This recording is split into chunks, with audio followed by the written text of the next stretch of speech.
हाँ जी, complete web development course from beginner to advance and guaranteed placement assistance programme में आप सभी का स्वागत है। यहाँ आपको कोडिंग क्वेश्चंस, प्रोजेक्ट्स, असाइनमेंट्स सब करवाए जाएंगे। सिर्फ विश्वास आपको करना है।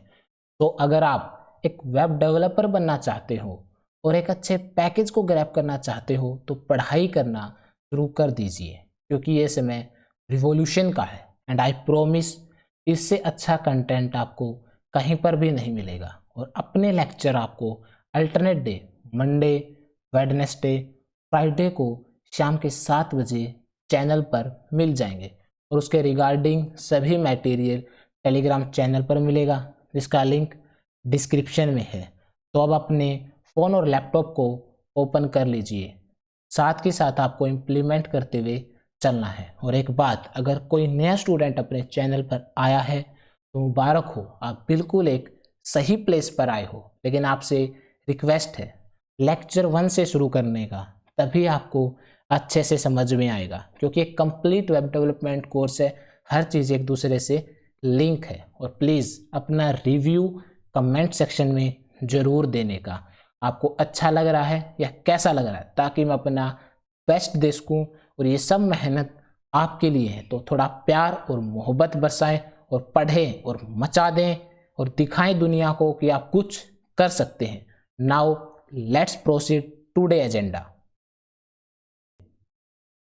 तो आज के लेक्चर में हम इंट्रोडक्शन टू सीएसएस का इंट्रो लेने वाले हैं कि सीएसएस क्या होता है। तो आज का लेक्चर शुरू करने से पहले कल के लेक्चर को एक बार रिपीट करता हूँ, ताकि आपको आज का लेक्चर अच्छे से समझ में आए। तो इससे पिछले लेक्चर में हमने क्या सीखा था, इंट्रोडक्शन टू HTML। HTML में हमने छोटी छोटी जो मेन चीज़ें थी वो सीखी थी। तो क्या क्या सीखा था हमने कि HTML का एक बेसिक सिंटैक्स सीखा था, और क्या होता है वो डॉक टाइप HTML, फिर स्टार्टिंग टैग HTML, फिर एंडिंग टैग HTML, फिर स्टार्टिंग टैग हेड, फिर एंडिंग टैग हेड, फिर स्टार्टिंग टैग बॉडी, फिर एंडिंग टैग बॉडी। और उसमें फिर बॉडी के अंदर कंटेंट को किस तरीके से लिखना है वो बताया था मैंने, कि जो ओपनिंग ब्रेस, फिर टैग, फिर क्लोजिंग ब्रेस, फिर कंटेंट, फिर ओपनिंग ब्रेस, फिर स्लैश, फिर टैग और फिर क्लोजिंग ब्रेस। और इसमें ओपनिंग टैग और क्लोजिंग टैग में डिफरेंस सिर्फ स्लैश का होता है। और इसको ओवरऑल हम क्या बोलते हैं, एलिमेंट बोलते हैं, ये मैंने आपको बताया था। और इसके अलावा हमने HTML एलिमेंट में 3 चीज़ें, मेन हेडिंग, पैराग्राफ और बटन, ये तीनों चीज़ें हमने लिखनी सीखी थी। तो इसलिए एक बार आपको रिपीट कर दिया। अब हम आगे बढ़ते हैं। तो आज का अपना एजेंडा क्या है, आज हम इंट्रोडक्शन टू CSS सीखने वाले हैं। तो हम CSS का एक सिंटेक्स देखेंगे जो हर चीज़ में सेम रहने वाला है, कि उसमें रूल सेट क्या है, सेलेक्टर क्या है, प्रॉपर्टी और वैल्यू क्या है। एक प्रॉपर सिंटेक्स सीखने के बाद फिर हम CSS प्रॉपर्टीज़ सीखेंगे। इसमें एक प्रॉपर्टी आप सीखने वाले हैं, टेक्स्ट आइफन अलाइन। और फिर हमने CSS लिख देंगे। फिर HTML को और CSS को कंबाइन भी करेंगे। कंबाइन करने के लिए हम एक कंटेनर एलिमेंट ड्यू और एक क्लास एट्रीब्यूट सीखने वाले हैं। तो आज का लेक्चर बहुत इंटरेस्टिंग होने वाला है, तो फोकस पूरा लेक्चर पे होना चाहिए आपका। तो हम क्या करने वाले हैं, हमने प्रीवियस लेक्चर में टूरिज्म मतलब अपना हेडिंग, पैराग्राफ और बटन डिज़ाइन कर दिया था, उनको हम सेंटर में करेंगे ताकि वो थोड़ा अच्छा दिखे। अपनी वेबसाइट जो बनेगी वो ब्यूटीफुल भी तो दिखनी चाहिए, तो इसलिए हम उसको सेंटर में करना सीखेंगे। और ये किसकी मदद से पॉसिबल है, CSS की मदद से। और फिर ये देखिए, जैसे हम टूरिज्म वेबसाइट है, पार्ट्स ऑफ द सेक्शन, इसमें भी आपको दिख रहा होगा कि जो हम अपनी वेबसाइट बनाने वाले हैं उसमें ये तीनों चीज़ें सेंटर में है। इसलिए CSS जो सिंटैक्स है उससे पहले CSS की फुल फॉर्म क्या है, कैस्केडिंग स्टाइल शीट। तो इसमें भी CSS में क्या लिखा, स्टाइल शीट। तो हम स्टाइल करना चाहते हैं वो CSS की मदद से ही पॉसिबल है। तो हम इसका सिंटैक्स देखते हैं। सबसे पहले क्या लिखा जाएगा, एक सिलेक्टर होगा, फिर ओपनिंग ब्रेस होगा, फिर एक प्रॉपर्टी 1, फिर ये क्या है, कोलन, फिर वैल्यू 1, फिर सेमीकोलन, और ऐसी तरीके से आप प्रॉपर्टी 2, प्रॉपर्टी 3, कितनी भी आप प्रॉपर्टी लिख सकते हैं। फिर आएगा क्लोजिंग ब्रेस, और इसको ओवरऑल हम क्या बोलेंगे, रूल सेट। तो आपको एक बार फिर रिपीट करता हूँ, सबसे पहले हम लिखेंगे सिलेक्टर, फिर प्रॉपर्टी, फिर वैल्यू, और इसको ओवरऑल हम क्या बोलेंगे, रूल सेट। तो एक सिंटैक्स है ये CSS का। फिर क्या है, जो सिलेक्टर है उसका नाम होता है एक सिलेक्टर हाइफन नेम। तो first decide a suitable name for the selector and use it. सबसे पहले हमको क्या करना पड़ेगा, जो सिलेक्टर आपको सिंटैक्स में दिखा है उसका एक नाम लिखना होगा। वो नाम आप कुछ भी लिख सकते हैं, लेकिन एक रिलेवेंट नाम होना चाहिए, ताकि आप धीरे धीरे आने वाले लेक्चर्स में आपका कोड बड़ा होता जाएगा, तो आपको पता चले कि हाँ ये रूल्स, ये सिलेक्टर का नाम यहाँ पे दिया था। देनों के तो आप अपना खुद का नाम भी दे सकते हो, लेकिन यहाँ पे एक रिलेवेंट नाम हो सकता है। जैसे हम सेंटर में लाने वाले तो हम क्या लिख सकते हैं, H-सेंटर, हॉरिजेंटल सेंटर, और ये कुछ नाम और लिखे हैं। तो ये सिलेक्टर का नाम सबसे पहले हम लिखेंगे। तो है क्या, CSS रूल सेट। सबसे पहले हमने सिलेक्टर का नाम लिखा, वो क्या है, H-सेंटर। और एक मैं आपको बता दूं, CSS के सिंटैक्स में एक चीज़ जो कॉमन होगी वो है डॉट। अगर आप ये डॉट नहीं लगाओगे तो आपका जो प्रोग्राम है वो रन नहीं करेगा। मतलब जो आपने CSS में जो भी रूल सेट डिफाइन किए हैं वो HTML में नहीं लगेंगे। तो डॉट हर जगह कॉमन रहेगा। H-सेंटर हमने सिलेक्टर का नाम दिया। फिर हमने यहाँ पे क्या दिया, प्रॉपर्टी 1 क्या अपनी टेक्स्ट-अलाइन, कि हम क्या करेंगे, टेक्स्ट को जो हमने लिखा है उसको अलाइन करना चाहते हैं, कहाँ पे, फिर उसकी वैल्यू लिखी, क्या है, सेंटर। और कॉलम और सेमीकोलन इनको लगाना ना भूले। कोड प्लेग्राउंड में छोटी छोटी चीज़ों की अहमियत होती है, इसलिए इनको ध्यान में रखें। तो हम इन चीज़ों को लिख के अपना जो टूरिज्म है, plan your trip wherever you want to go और गेट स्टार्टेड, इनको क्या करेंगे, सेंटर में करने के लिए अपनी प्रॉपर्टी क्या होती है, टेक्स्ट-अलाइन, और उसकी वैल्यू क्या होती है, सेंटर। और सिलेक्टर का नाम आप कुछ भी दे सकते हो। तो फिर है क्या, हमने CSS में ये रूल डिफाइन कर दिया। चलो एक बार हम इसको लिखते हैं अपने कोड प्लेग्राउंड में। तो आप अपने विजुअल स्टूडियो कोड को जब ओपन करोगे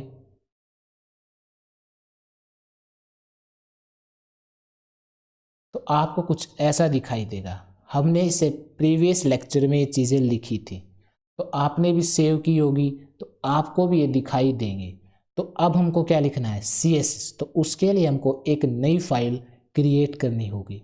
उसके लिए हम किस पे जाएंगे, न्यू फाइल पे, और यहाँ पे एक नई फाइल हम क्रिएट करेंगे जिसका नाम लिखते हैं हम क्या, टूरिज्म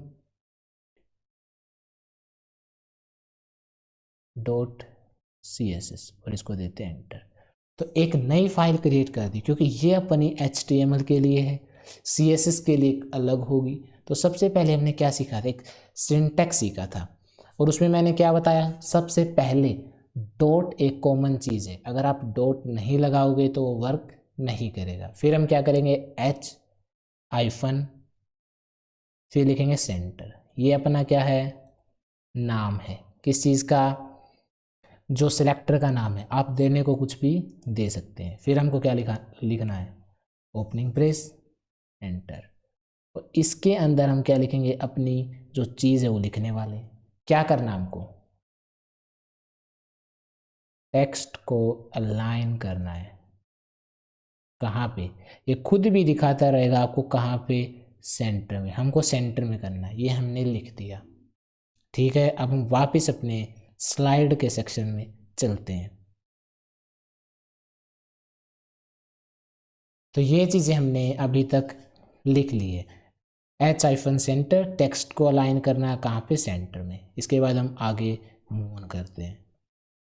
तो ये हमने लिख तो दिया, और HTML में भी हमने वे चीज़ें लिखी हुई हैं। अब इनको कंबाइन भी तो करेंगे। जो हमने टूरिज्म है वो सेंटर में भी तो होना चाहिए। वो किसकी मदद से होगा, तो with the help of attribute की मदद से हम HTML को और CSS को क्या करेंगे, कंबाइन करेंगे। तो HTML एट्रीब्यूट है क्या, एट्रीब्यूट हमको एडिशनल इंफॉर्मेशन बताएगा अबाउट द HTML एलिमेंट। आप अपने टूरिज्म है जो अपना एडिंग टैग उस पर ये एट्रीब्यूट अप्लाई करोगे तभी तो उसको पता चलेगा हाँ CSS में ये जो स्टाइल अप्लाई किया है ये टूरिज्म पे भी अप्लाई होना है। इसलिए हम किसका यूज़ करते हैं, एट्रीब्यूट का। समझ में आया? तो है क्या, पिछले लेक्चर में मैंने आपको HTML का एक बेसिक सिंटेक्स बताया था कि स्टार्ट टैग, कंटेंट और एंड टैग, और इसको पूरे को एलिमेंट बोला जाता है। तो अब है क्या, जो एट्रीब्यूट है वो हमको कहाँ लगाना है, स्टार्टिंग टैग में। अब याद रखना एट्रीब्यूट कहाँ लगाना है, स्टार्टिंग टैग में, एंडिंग टैग में नहीं लगाना। तो एट्रीब्यूट होता क्या है, सबसे पहले आप ओपनिंग ब्रेस और फिर यहाँ पे क्या लिखोगे, टैग। टैग क्या है, H1, पैराग्राफ के लिए B, बटन के लिए बटन, ये। फिर यहाँ पे क्या आएगा, एट्रीब्यूट। एट्रीब्यूट नेम आएगा, फिर हम क्या लिखेंगे, उसकी एट्रीब्यूट की वैल्यू इक्वल टू लगा के, और इस पूरे को हम एक एट्रीब्यूट बोलते हैं। एट्रीब्यूट नेम और एट्रीब्यूट की वैल्यू, ये चीज़ हमको लिखना है। और एट्रीब्यूट का नेम प्री डिफाइंड है, वो क्या लिया जाएगा, क्लास। क्या लिखा जाएगा, क्लास। और इक्वल टू और एट्रीब्यूट की, तो अपना ये क्या है, जो इसमें एट्रीब्यूट की वैल्यू है ये क्या होगी, जो मैंने वहाँ सेलेक्टर का नाम लिखा है क्या, H-सेंटर, वो उठा के हम यहाँ पे लिखेंगे। क्यों लिखेंगे, क्योंकि HTML को और CSS को कंबाइन करना है। जब हमने H-सेंटर वहाँ से उठा के यहाँ पे लिखेंगे तो HTML को, लैंग्वेज या अपने कंपाइलर को भी पता चलेगा ना, हाँ जो आपने सेलेक्टर का नाम यहाँ पे लिखा है ये कंबाइन हुआ, उसके अंदर आपने जो भी स्टाइल अप्लाई किया है वो इस मेन हेडिंग पे, पैराग्राफ पे अप्लाई करना है। तो कैसे, सबसे पहले हमने प्रीवियस लेक्चर में ये लिखा था H1 करके फिर टूरिज्म, इस पूरे को एलिमेंट बोलते हैं, आपको पता है। तो सबसे प्रीवियस लेक्चर में हमने ये लिखा। अब क्या करना है, H1 करके एट्रीब्यूट का नाम क्या है, प्रीडिफाइन, क्या लिखते, क्लास। फिर एट्रीब्यूट की वैल्यू जो मैंने आपको बताया H-सेंटर, ये हमने लिखना है। जो सिलेक्टर का नाम दिया, आप सिलेक्टर का नाम चाहे कुछ भी दें, वही वैल्यू उठा के यहाँ लिखनी है, ये जरूरी है। अगर आप यहाँ पे और कुछ वैल्यू लिखेंगे तो आपका कंपाइलर एरर दिखाएगा, जो आपने स्टाइल अप्लाई किया है वो आपके टूरिज्म या कोई भी हेडिंग टैग पैराग्राफ पे अप्लाई नहीं होगा। तो हम भी अब एक बार इस चीज़ को अपने कोड प्लेग्राउंड में जाके अप्लाई करते हैं। तो यहाँ पे हमने ये सेंटर अप्लाई कर लिया था, और ये देखिए यहाँ पे हमने क्या अप्लाई नहीं, क्या नहीं लिखा, कोलन। अब ठीक है, बताया था मैंने कि कोलन और सेमी कोलन छोटी छोटी चीज़ें जरूरी हैं। ये हमने चीज़ें लिख ली। अब वापस हम अपने किस पे चलेंगे, tourism.html के सेक्शन पे चलेंगे। एक बार मैं इन चीज़ों को डिलीट कर देता हूँ, क्योंकि हमको तो सिर्फ अपना टूरिज्म और plan your trip where every want to go और गेट स्टार्टेड लिखना है। ये इतनी चीज़ें मैंने आपकी अंडरस्टैंडिंग पावर बढ़ाने के लिए लिखी थी। अब आपने भी थोड़ी प्रैक्टिस की होगी और आपकी अंडरस्टैंडिंग पावर और बढ़ी होगी। तो अब इनको एक बार मैं डिलीट कर देता हूँ।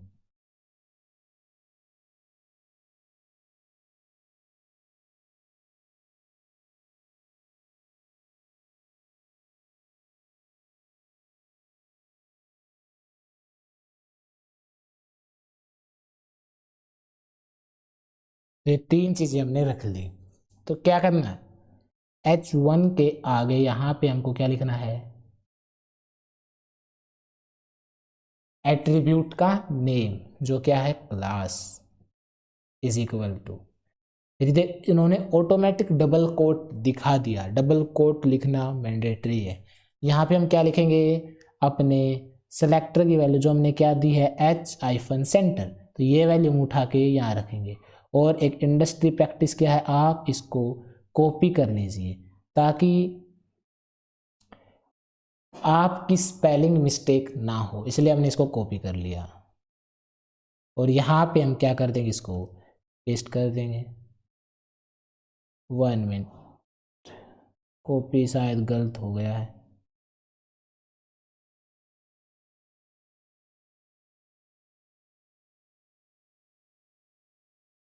तो ये हमने उठा के यहाँ पे लिख लिया। तो ये क्या है, एट्रीब्यूट का नेम और डबल कोट्स में उसकी वैल्यू एट्रीब्यूट की वैल्यू h-center हमने लिख लिए। तो अब क्या है, अब हम वापस अपने इसका आउटपुट देखेंगे। सबसे पहले आउटपुट देखने के लिए हमको क्या करना होगा, इसको सेव ऑल करना होगा, क्योंकि हमने जो नया कोड लिखा है वो डिलीट ना हो जाए, इसलिए इसको सेव किया। फिर से हम इसी पे डबल क्लिक करेंगे और इसके पाथ को कॉपी करेंगे। इतना हो गया। अब वापस हम बाहर आके अपने क्रोम ब्राउज़र को ओपन करेंगे। ओपन करने के बाद जो URL है वो यहाँ पे पेस्ट करके एंटर दे देंगे। एंटर दे दिया। एक बार इसको रिफ्रेश करते हैं, लेकिन अप्लाई तो हुआ ही नहीं। हमने उनको मतलब ये जो सिलेक्टर का नाम था वो उसमें भी लिख दिया, फिर भी क्यों नहीं आया, क्या हमसे गलती हुई, वो हम वापस अपने स्लाइड सेक्शन में जाके देखते क्या गलती हुई जो अप्लाई नहीं हुआ है, सेंटर में क्यों नहीं आया। तो ये हमने सभी चीज़ें अप्लाई कर ली हैं। तो मेन रीज़न अप्लाई करने का है क्योंकि हमने HTML को और CSS को लिंक नहीं किया। लिंक करने के लिए हम लिंक टैग का यूज़ करेंगे। अगर आप ये नहीं लगाओगे तो आप कितने भी प्रकार के स्टाइल लिख लीजिए, सेलेक्टर का नाम अप्लाई कर लीजिए, आपके आउटपुट में आपको स्टाइल दिखाई नहीं देगा। तो ये है क्या, एक लिंक टैग है जिसमें हम ओपनिंग ब्रेस, लिंक और क्लोजिंग ब्रेस होता है। ये क्या, एक रियल, इसको हम एट्रीब्यूट नेम ही बोलेंगे। आप सीख चुके हो अब, जैसे मैंने बताया क्लास एक प्री डिफाइंड, वैसे रियल भी एक प्री डिफाइंड है, और इसके बारे में आप थोड़ा ज़्यादा आने वाले लेक्चर्स में जान लेंगे। तो यहाँ पे एट्रीब्यूट का नेम क्या है, रियल, फिर डबल कोट्स में उसकी वैल्यू क्या है, स्टाइल सीट, ये हमको वैसे का वैसा लिखना है। और href ये हम लिंक करने के लिए यूज़ करते हैं। आने वाले लेक्चर्स में आप इस चीज़ को एक डीप मैनर में पढ़ोगे। फिर क्या है, डबल कोट में tourism.css, ये आप बदल सकते हो। वहाँ पे हमने अपनी फाइल क्रिएट करते वक्त क्या लिखा है, tourism.css, इसलिए मैंने अपनी PPT में tourism.css लिखा है। अगर वहाँ पे आप कोई भी अलग तरह का नाम क्रिएट करोगे, जैसे aman.css, beach.css, तो जो भी आपने नाम दिया वो आपको यहाँ लिखना होगा। अगर आप वहाँ पे नाम देते हो जैसे tourism.css, तो है वो इधर लिख दिया। जैसे आपने अपना नाम दिया, मैंने मान लिया अपना नाम aman.css, वहाँ पे अपने फाइल इस नाम से क्रिएट कर दी, और यहाँ लिंक करते वक्त आप लिख रहे हो tourism.css, तो ये एरर है। तो आप देखोगे हमने ये अप्लाई भी कर दिया, फिर भी आउटपुट में स्टाइल नहीं आ रहा। क्यों नहीं आ रहा, क्योंकि आपने वहाँ पे कुछ और नाम दिया है और यहाँ पे अलग नाम दिया है। इसलिए जो नाम अपनी फाइल क्रिएट करते वक्त दोगे वही नाम आपको यहाँ पे लिखना है। तो अब हम एक बार इसको अपने कोड प्लेग्राउंड में जाके लिखते हैं।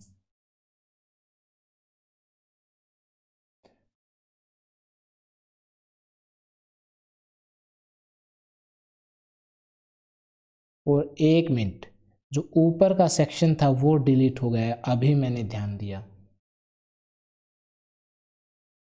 इसमें जो डॉक टाइप था, जो अपना बेसिक सिंटैक्स है, वो डिलीट हो गया। एक बार मैं जल्दी से उसको लिख लेता हूँ।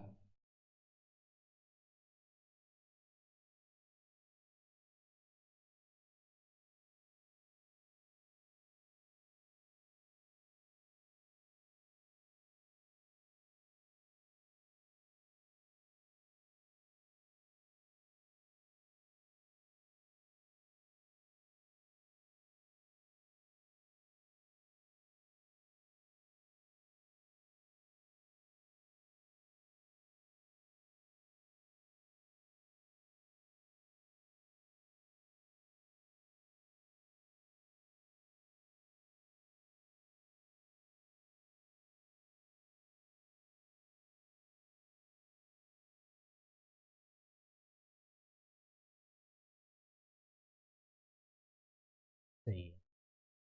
हमने जो बेसिक सिंटैक्स था वो वापस लिख लिया, वो डिलीट हो गया था, मैंने ध्यान नहीं दिया, लेकिन अब ध्यान दिया है। जो बेसिक सिंटैक्स था वो वापस लिख दिया। 1 मिनट, आपकी अच्छे से दिखे इसलिए थोड़ा गैप दे देता हूँ मैं इनके अंदर। ये अपना HTML है, फिर यहाँ पे बॉडी टैग है, और बॉडी टैग के अंदर ही हमने ये सब चीज़ें लिखी हुई हैं जो आपको दिख रही होगी तब सही है। इस बॉडी टैग के अंदर ये लिखा है, ये अपना HTML, इसके अंदर हेड सेक्शन है। तो जो हमको लिंक लिखना है, एक बार हम वापस अपने आउटपुट में देखते हैं कि यही अभी भी अप्लाई करने के बाद आया या नहीं आया। नहीं आएगा, एक बार फिर से आपको दिखाता हूँ। यहाँ से एक बार इसको फिर से रिफ्रेश, नहीं आ रहा। अब वापस हम अपने कोड प्लेग्राउंड में चलते हैं। तो यहाँ हेड सेक्शन में हमको लिखना है, क्या लिखना है? लिंक। लिंक में क्या लिखना है? रियल, डबल कोट में लिखना है style sheet. Style sheet done है। अब क्या लिखना है? लिंक करने के लिए href, फिर डबल कोट में जो हमने यहाँ पे वैल्यू दी है tourism.css, वो वैल्यू यहाँ पे उठा के लिखनी है।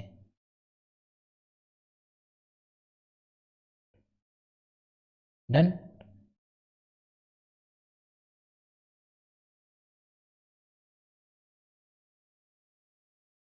और अब इसको बंद कर देते हैं।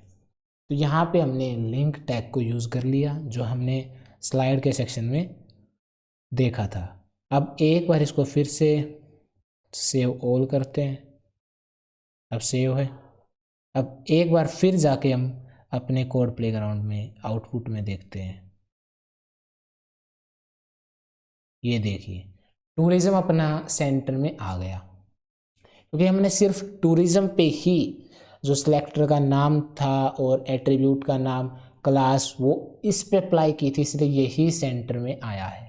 अब plan your trip where you want to go और गेट स्टार्टेड को सेंटर में लाने के लिए इस पर भी अप्लाई करते हैं। तो यही चीज़ यहाँ से लेके यहाँ तक कॉपी करते हैं।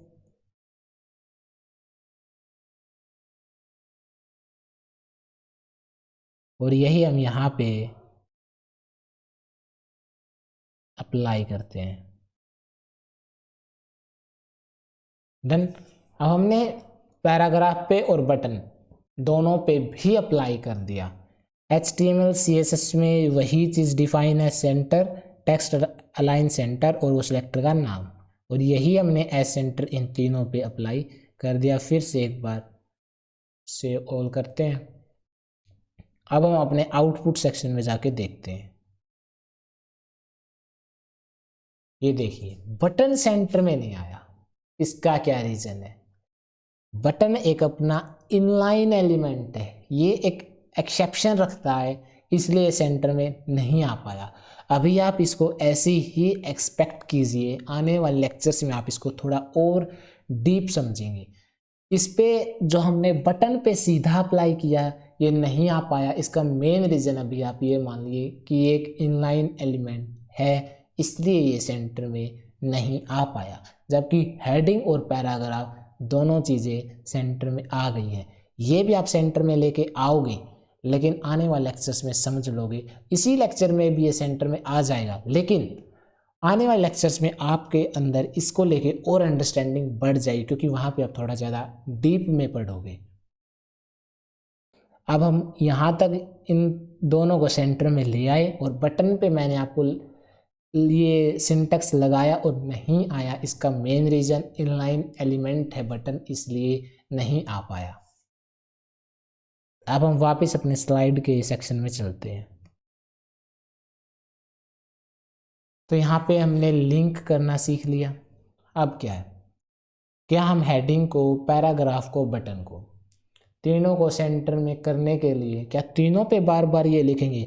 एट्रीब्यूट का नेम, एट्रीब्यूट की वैल्यू। तो ऐसे तो हमको क्या बता कितने हेडिंग टैग लिखने होंगे, कितने पैराग्राफ और कितने बटन बनाने होंगे अपनी वेबसाइट को डिज़ाइन करते वक्त, है ना? तो इसलिए हम बार बार इन पे नहीं लगाएंगे।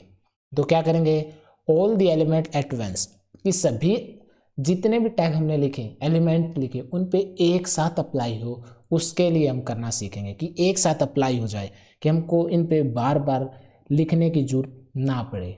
तो उसके लिए हम क्या करेंगे, इनको व्रैप करेंगे, कि इन सभी को एक चीज़ में व्रैप बांध के रख देंगे।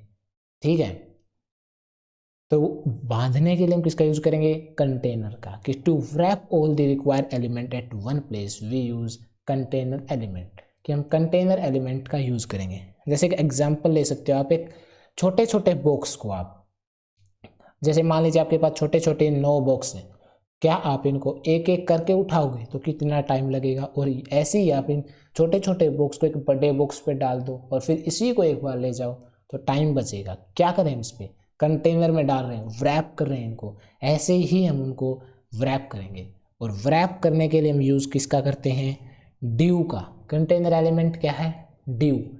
सेम वही syntax, starting tag, ending tag, content, बदला क्या है, डिव। जैसे वहाँ पे हेडिंग के लिए H है, पैराग्राफ के लिए P है, बटन के लिए बटन है, यहाँ पे एक नया आएगा डिव। डिव एक कंटेनर है जिसका यूज होता है सभी चीज़ों को व्रैप करने के लिए। ठीक है, तो अब हम डिव सेक्शन का यूज करेंगे कि हेडिंग, पैराग्राफ और बटन, इसके बाहर डिव लगा देंगे और डिव के अंदर इन तीनों को घुसेड़ देंगे हम, हेडिंग को, पैराग्राफ को, बटन को, कोई भी बाहर ना जाने पाए, तीनों के तीनों इसके अंदर होंगे। इसके अंदर कर दिए, फिर हम क्या करेंगे, CSS का यूज करेंगे जो हमने अभी किया है, सेंटर करने के लिए एलिमेंट्स को हॉरिजेंटली। तो क्या है, जो हमने वो एट्रीब्यूट का नेम और एट्रीब्यूट की वैल्यू हेडिंग पे लगाई, पैराग्राफ पे लगाई, बटन पे लगाई, वो अब तीनों पे लगाने की बजाय हम अकेले डिव सेक्शन पे लगा देंगे, क्योंकि ये कंटेनर का काम करता है। अगर हमने इस पे लगा दिया तो उसके अंदर जितने भी आपके एलिमेंट होंगे, चाहे वो कितने भी हेडिंग हो, कितने भी पैराग्राफ और कितने भी बटन हो, तो उन सभी को ये क्या कर देगा, सेंटर में कर देगा। ठीक है, तो इसके लिए हम क्या करेंगे, डिव, और इन डिव के अंदर इन तीन चीज़ों को रख देंगे और फिर यहाँ पे हम क्लास H-सेंटर लगा देंगे, तो आपके तीनों एक साथ सेंटर में आ जाएंगे। तो अब हम इसी चीज़ को अपने कोड प्लेग्राउंड में अप्लाई करके देखते हैं। तो एक बार मैं इनको यहाँ से इरेज कर देता हूँ।